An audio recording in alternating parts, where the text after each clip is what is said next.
Good morning, guys. It is Monday, February 20th, and I am actually working on my computer at this exact moment. I need to be editing yesterday's vlog, which was like a follow me around, but I was mainly around the house type thing.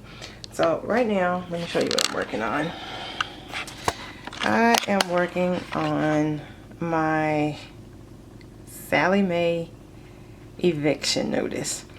So, yeah, you all see I'm working on getting the balances to reflect on here. It's actually feeding from another sheet, which is, let's see if we can do this here. And this is the balance on loan number 1. That's the balance on loan number 2. I am trying this, make sure I can do this. All right, and that's the total balance. If we paid it off today, it'd be $47,673.27. And if we pay it off at the end, which is 2036, there is some extra numbers in here. Wow. 2036, it'll be $74,023.15. So yeah, so I'm working on my chart, filling that out. Right here, I've got me some repayment options. It's if I paid, you know, like 50% more, I guess. Is that half more? A half a payment more. Okay, let me correct that. If I pay half a payment more, what the payment would be to each loan. If I paid one more payment each month, that's what it would be. So it's basically if I paid this minimum payment times 2. And if I paid like 75% more than normal, is that right? Yeah, 75% more than normal, then that's what that would be. And then the total monthly and the total bi-weekly, I would have to break it down to. So I have those options ready for whenever I figure out what my increases are. So we'll be ready to rock and roll. But just wanted to show you all that. I'm going to turn you all back around. So please excuse me, I'm going to try not to shake you too much. And working on getting the focus. Yeah. So right now I'm just waiting on my car to be finished. I dropped it off at Volvo at 7:45 this morning. It is 9:39. And they said it's going to be about 3 hours. So they gave me a loaner for the interim. But I just pressed the button on the back, just double checking. But yeah, so they gave me a loan for the interim. So of course when I go there, I'm always expecting to be pocket raped. It's the joy of driving a luxury car. So I tried taking it to Firestone, and Firestone has done more damage to my car than if I had just let Volvo fix it. They put on a catalytic converter that does not fit my car, so now my car sounds like my muffler's missing.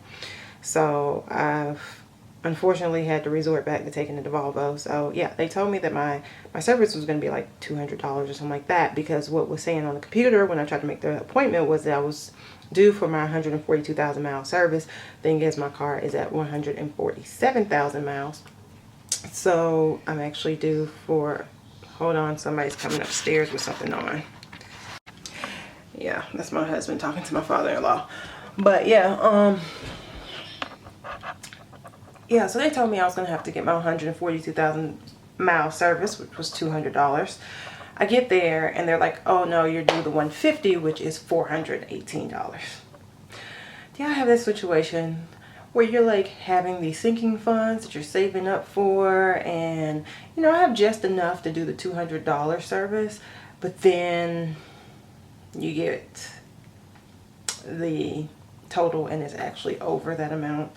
I'm like $200 over what I actually have in my sinking fund. So now I have to go play juggle and mix and everything like that until I can find the right combination where I can pay this money.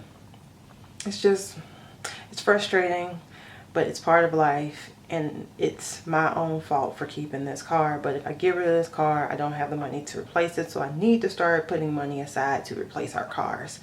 Because my husband drives my 2002 Camry. I drive his 2008 Volvo S40. he bought the car with me in mind. So I drive that car and then he drives my Camry. Both of them have their own problems.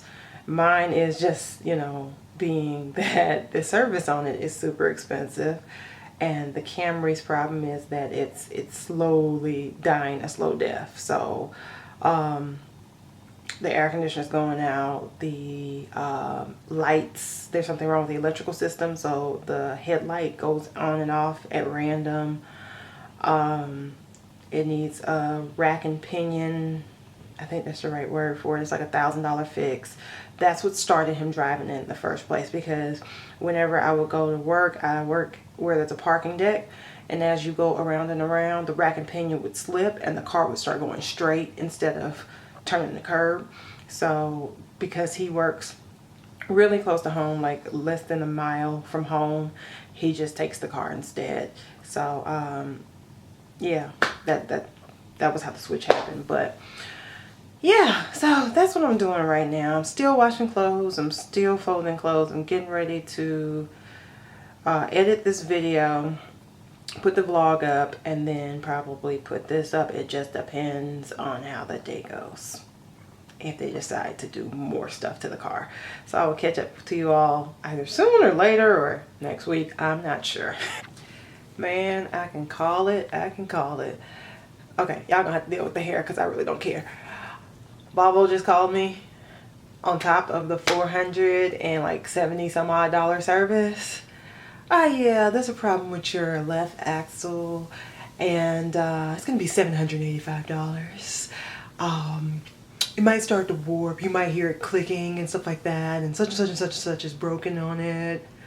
And I said, okay. He said, okay, you want me to go ahead and fix it? I said, no sir, I can't afford it. He said, oh okay, I'm gonna put it in your record. I said, okay, fine. I don't care. Every single time I go, I can never leave that place under $1,000.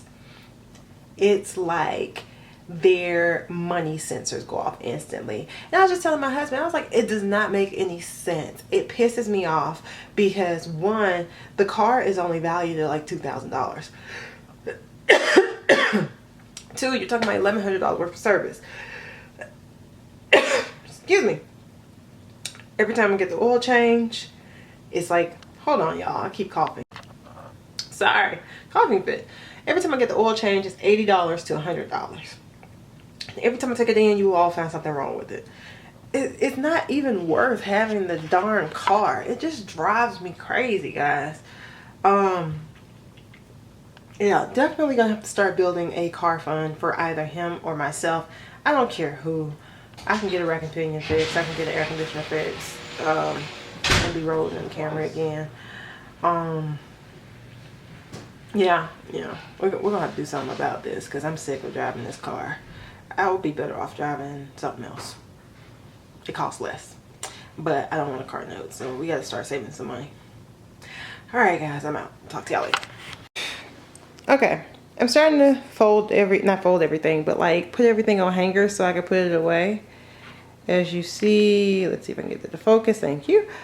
I've got everything going. Got my YouTube channel going. Mr. Sleepy over here. You see him trying to stay awake. Yeah.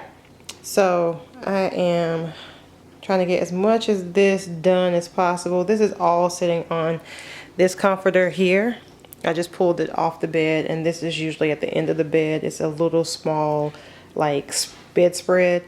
Not small, it's a full-size bedspread, so it's actually covering my bed right now. But yeah, that's what I'm working on. I like my husband's shirt. He hates when I buy these, but he loves to wear them. So it's Chewbacca on with a longboard. Yeah, so I'm working on that and waiting for them to tell me to come get the car, because I am just gonna let it ride on whatever's going on with it right now. I'll talk to you guys later. Bye. Alright guys, this is what I'm down to on Chizu. And then the basics on the bed. But that is my gym outfit. And I am getting ready to work on socks next. So that is next. Okay guys, a couple things. One, I'm letting this shirt go The sequins are coming off of this shirt in like mass now. I don't know if yeah, you can see it. It's all starting to fall off as I'm wearing it. I love this shirt, but it's stretched out, and like I said, the sequins is starting to fall off. Are my gym clothes, and then I've just put the pillows, just throwing them on the bed for now, because right now, let me zoom out, I am actually cleaning the actual sheets for the bed.